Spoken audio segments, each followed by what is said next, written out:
Hər kəsə salam. Bu gün fonetika saytlar mövzusuna aid olan bəzi testlərin izahını verəcəyik.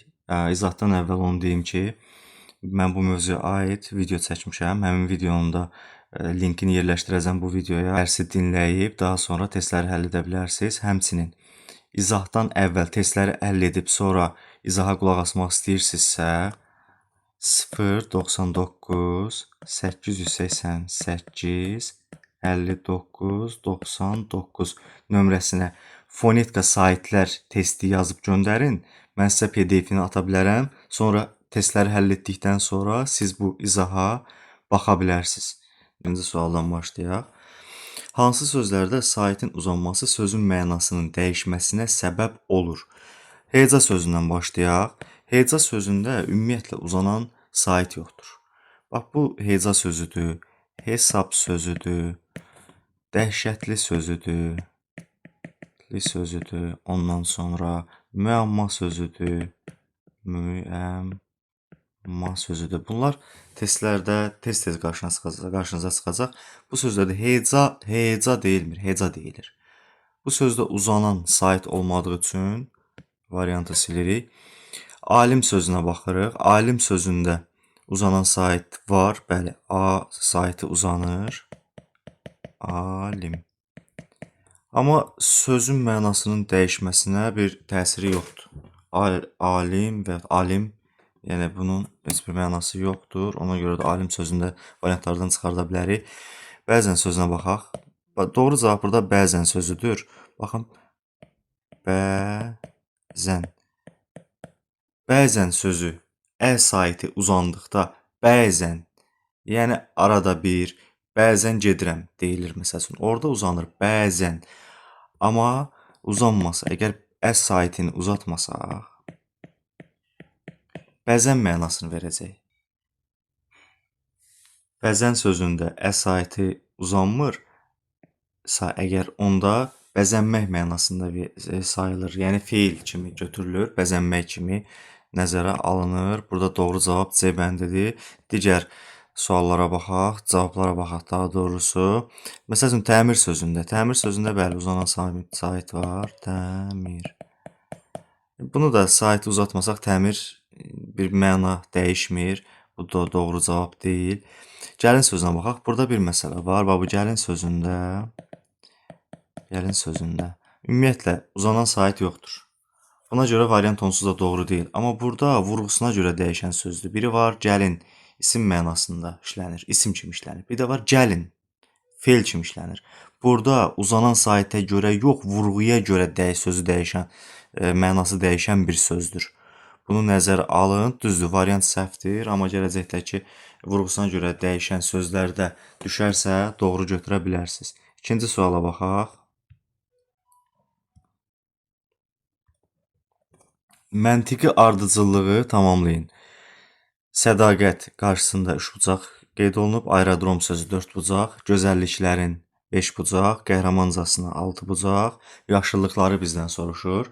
Bu tip testlərdə bax bu bucaqların sayı adətən sözdə hansısa hərfin mi deyək, saytin mi deyək, samitin mi deyək, sayını bildirir.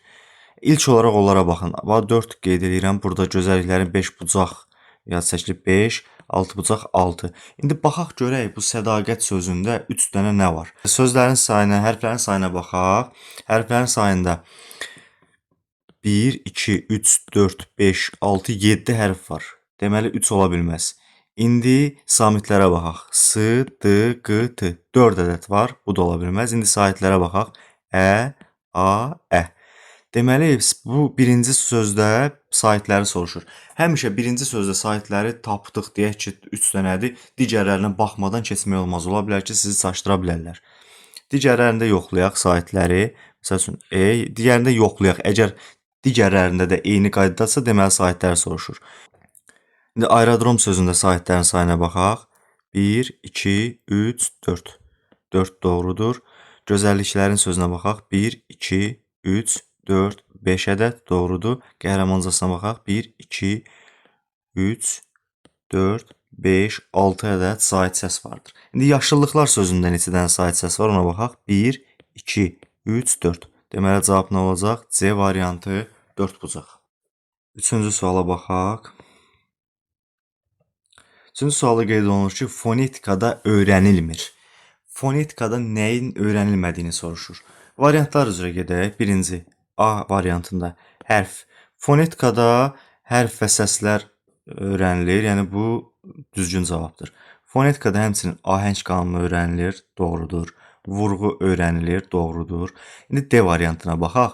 Müxtəlif səslər.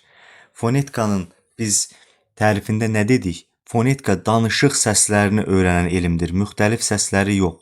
Səslər haqqında elm akustika adlanır. Dika adlanır. Fonetika yox. Fonetika sadəcə danışıq səslərini öyrənir. Danışıq səslərini. Yəni burada danışıq səsləri variantı olsaydı düzgün qəbul edəcəkdik ki, fonetika öyrənir bunu. Amma müxtəlif səslər fonetikanın mövzusu deyil. Burada doğru cavab D variantıdır. Saitlər də fonetika bölməsində öyrənildiyi üçün E variantı da çıxır. Keçək indi dördüncü suala. Dördüncü sualda deyir ki, məntiqi ardıcıllığı tamamlayın. Məcmuə, hesab, məhsul, vitamin, əyar. Bax, yuxarıdakı birinci sualda mən nə cür izah etdim? Bu sözlər yenə də görürsünüz qarşınıza çıxacaq. Məcmuə, hesab, məhsul, vitamin, əyar. Sizcə bu sözləri nə birləşdirir? Bu sözlərin ortaq cəhəti nədir? Bu sözlərdə ortaq cəhət uzanan saitin olmamasıdır. Məcmuə, hesab, məhsul, vitamin, əyar. Məsələn, dəhşətli sözü, onda da yoxdur. Bu sözləri mütləq əzbərləyin, testlərdə çox qarşınıza çıxacaq. Deməli, bizə indi variantlardan lazımdır ki, uzanan sait olmayan söz tapaq. A variantında Arif, A uzanır. Arif. B variantında sakit, sakit, A uzanır, çıxdı. C variantında bəraət, bəraət, A uzanır, çıxdı. D variantında elan, E uzanır, çıxdı. E variantında təsadüfən sözündə təsadüfən demirik, təsadüfən deyirik. Ona görə uzanan sait yoxdur. Doğru cavab E variantı. 5-ci suala baxaq. 5-ci sualda deyir ki, klasteri tamamlayın. Tamamlaya bilməz. Klasteri tamamlaya bilməz. Deməli, sözlərə baxırıq. Dahiyanə, dəvətnamə, bizdən üçüncü sözü soruşur. Bu tip suallarda deməli ikisi uyğundursa, üçüncü uyğunluğu yenə əvvəlki sualda olduğu kimi üçüncü uyğunluğu tapmalıyıq. Dahiyanə sözü necə yazılır? Da uzanır, ya, nə? Dahiyanə. Deməli, sözdə iki dənə uzanan sait səs var. Hər iki A səsi, da, hi, ya, nə. Hər iki A səsi uzanır. Dəvətnamə sözünə baxaq. Dəvətnamə. Dəvətnamə sözündə də ə və A saiti uzanır. Deməli, bu sözlərin ortaq cəhəti nədir? Ortaq cəhəti hər iki sözdə iki uzanan saitin olmasıdır. Deməli, biz burada klaster soruşur ki, klasterdə həmişə baxın, bax, tamamlaya bilməz yazıb, elə götürüb, elə A variantı ikisində də uzanırsa etibarnamə sözünü götürmək olmaz. Çünki etibarnamə sözündə də iki uzanan sait var. Həmişə bilər, bilməz sözünə mütləq qayda diqqət yetirin. Ən çox edilən səhvlərdən biridir. Bilməz deyirsə, deməli biz burada fərqli bir şey götürməliyik. İki uzanan sait yox və yaxud uzanmayan sait, bir uzanan sait ola bilər. İki uzanan sait olan variantlar hamısı çıxacaq. Etibarnamə sözünü dedik. Etibarnamə sözündə etibarnamə, E və A saiti uzanır. Ümumiyyətlə bu anə, yanə şəkilləri, namə şəkilləri bunlar uzanan şəkillərdir. Tərkibində uzanan sait olan şəkillərdir. İkinci varianta baxaq. Dostanə. Dostanə. Bax, dostanə sözündə bir uzanan sait var. O da şəkilsin tərkibində olan A saiti. Deməli, dahiyənə və dəvətnamə sözlərindən fərqlənir də bu söz.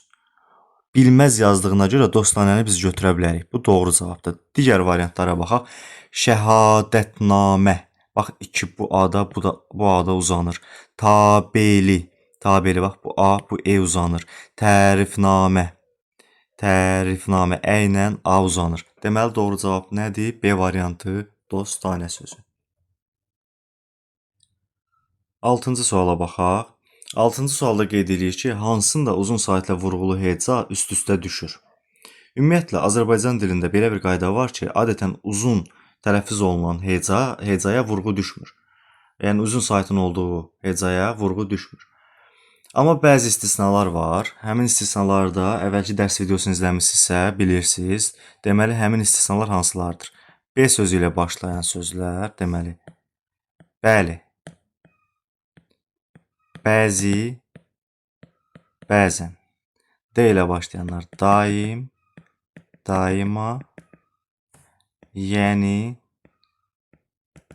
lakin. Deməli, bu sözlərdə uzanan həm sait uzanması var. Məsəl üçün, bəli. Həm də həmin vurğu uzanan saitin üzərinə düşür. Bəli, bəli, bəzi, bəzən. Bu variantlarda da həmin bu sözlərə daxil olan sözlərdən daim sözü var. Ona görə doğru cavab A variantı daim sözdür. Bunu mütləq əzbərləyin. Testlərdə qarşınıza çıxacaqdır. 7-ci suala baxaq. 7-ci sualda deyir ki, deməli, yanlış fikri müəyyən edin. A variantına baxaq. Açıq saitləri tələffüz edərkən alt çənə və dil aşağı enir, ağız boşluğu genişlənir. Bu doğru cümlədir. Çünki açıq saitlərdən tutaq ki, A saitini götürək. A saitini indi videonu dayandırın, özünüz tələffüz edin. A dedikdə həqiqətən alt çənə və dil aşağı enir, ağız boşluğu genişlənir və A saiti tələffüz olunur. Bu doğru cavabdır. B variantına baxaq. Yenicinsi qoşa saitli sözlər sözün ortasında və sonunda işlənə bilir. Əvvəlində isə işlənmir. Bəli, bu da doğrudur. Bax, qoşa saitli sözlərə misal göstərək. Saat, 2A hərfi sözün ortasında işlənir. Təbii sözü, təbii. 2 qoşa sait sözün sonunda işlənir. Amma sözün əvvəlində işlənən eyni cinsli qoşa sait yoxdur. Ona görə B variantı doğrudur. C variantına baxaq. Azərbaycan dilində elə sözlər var ki, saitin uzun deyilməsi ilə mənası dəyişə bilir. Bəli, elə sözlər var. Məsələn, nərə, dava, əyan. Bir də bayaqlarım yuxarıdakı testdə izah elədiyimiz bəzən sözü. Nərə iki mənada işlənir. Bir qışqırtı mənasında nərə çəkmək, bir də nərə balığı. Dava iki mənasında işlənir. Bir davadalaş, bir də dava, yəni dava dərman. Əyan iki mənada işlənir. Əyan, yəni bəyan eləmək, bildirmək. Bir də əyan saray zadəganı, saray əhli kimi işlənir. Bəzən də bayaq izah elədik, bəzən və bəzən sözləri kimidir. Deməli, C variantı doğrudur. İndi D variantına baxaq. D variantına qeyd edir ki, dil yeganə ünsiyyət vasitəsidir. Bu cümlə səhvdir. Dil ən mühüm ünsiyyət vasitəsidir. Amma yeganə ünsiyyət vasitəsi deyil. Çünki indi fikirləşin, deyək ki, bir insanın eşitmə qüsuru var və danışıq qüsuru var. Onda o ünsiyyət qura bilməyəcək. Xeyr, o işarələr vasitəsilə ünsiyyət qura bilir. Heyvanlar da həmçinin ünsiyyət vasitəsi kimi işarə dilini seçə bilir və müxtəlif səslər çıxardır. Deməli, dil yeganə ünsiyyət vasitəsi deyil, amma ən mühüm ünsiyyət vasitəsidir. E variantına baxaq. Deməli, burada yanlış cavab D variantıdır, amma E-yə də baxaq. E variantında nə deyir? Deyir ki, sözdə səs artımı, səs düşümü, səs dəyişməsi olarsa, o zaman uzanma olsa da yazılış və deyiliş bir-birindən fərqlənməlidir. Bəli, bu aydın məsələdir. Söz artımı, səs düşümü, səs dəyişməsi olarsa, sözdə deyiliş və yazılış bir-birindən fərqlənir. Bu da doğrudur. 8-ci suala baxaq. 8-ci sualda qeyd olunur ki, o saitinin A saiti kimi oxunduğu sözü seçin. Azərbaycan dilində belə bir qayda var ki, yerli sözlərimizdə yox, amma alınma sözlərdə bəzən o saiti vurğu qəbul edəndə o kimi oxunur. Ancaq vurğu qəbul etməyəndə A səsi kimi oxunur. İndi sözlərə bir-bir baxaq. Oçerk, oçerk. Oya görürsünüz, vurğu düşür onun üzərinə. Ona görə o kimi də oxunur. A variantı yanlışdır. Qoruq sözü. Qoruq sözü milli mənşəli sözümüz olduğuna görə həm də elə qoruq kimi ifadə olunur. Ona görə bu sözdə A səsi kimi ifadə olunmur. Bax, C variantında olimpiya deyə yazılır. Olimpiya, olimpiya. Bax, İ-yə düşür vurğu. Vurğu İ-yə düşür deyə o sözü A kimi tələffüz olunur. Olimpiya. Özünüz də deyin, vurğunu tapın. Burada Doğru cavab C variantıdır. Orden yenə o-ya düşür, obraz yenə o-ya düşür deyə burada o kimi tələffüz olunur.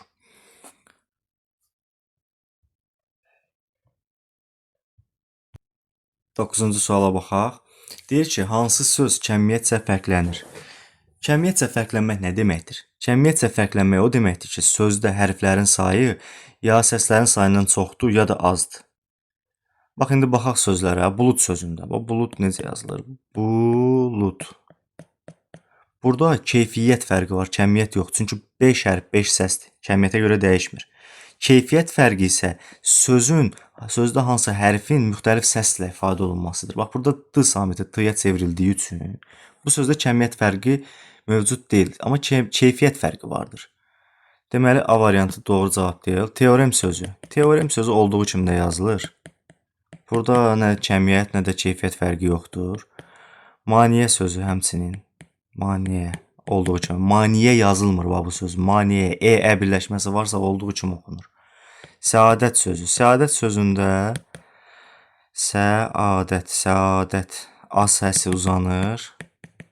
Amma uzanma belə bir qaydamızda var. Uzanma sözdə heç bir kəmiyyət və keyfiyyət fərqi yaratmır. Əgər həmin sözdə uzanmadan başqa səs düşümü, səs artımı, səsləri yoxdursa və yaxud səs dəyişməsi yoxdursa, heç bir fərq yaratmır. İndi E variantına baxaq. Deməli, səadətdə doğrudur. Təqaüd sözündə. Təqaüd. Bax, A-ü birləşməsi varsa, arasına mütləq Y saiti artırılır. Deməli, bu sözdə kəmiyyət fərqi var. Çünki səslərin sayı 7, hərflərin sayı isə 6-dır. 10-cu suala baxaq. 10-cu sual. 10-cu sualda deyir ki, tərkibində uzanan sait olan sözü seçin. Bu sözlərdə mütləq qaydada baxın, əzbərləyin. Bax, müavin sözündə uzanma yoxdur. Olduğu kimi qalır. Müavin. Yazıldığı kimi də deyilir. Müəllif sözündə də yoxdur. Müəllif. Şücaət sözündə şücaət. A uzanır. Şücaət. Deməli, mətbuat sözdə deyildiyi kimi yazılır. Sauna sözdə deyildiği kimi yazılır. Bunlarda uzanma yoxdur. Burada doğru cavab C variantı şücaət sözüdür. Əgər siz də bu sualları viktorina kimi həll etmək istəyirsinizsə, quiz kimi həll etmək istəyirsinizsə, aşağıda WhatsApp kanalının sizə linkini atacağam. Həmin WhatsApp kanalına abunə olmaqla orada quiz kimi sualları paylaşıram və neçə bal yığdığınızı orada daha ətraflı görə bilirsiniz. O linkdən daxil olub kanala üzv olaraq, abunə olaraq sualları həll edə bilərsiniz. YouTube kanalımıza abunə olun. Bunun kimi bütün mövzuların izahı olacaq və bütün mövzulara aid orta səviyyədə, aşağı səviyyədə, biraz nisbətən asan, nisbətən çətin səviyyələrdə testlər olacaq və onların izahları paylaşılacaq. Sağ olun.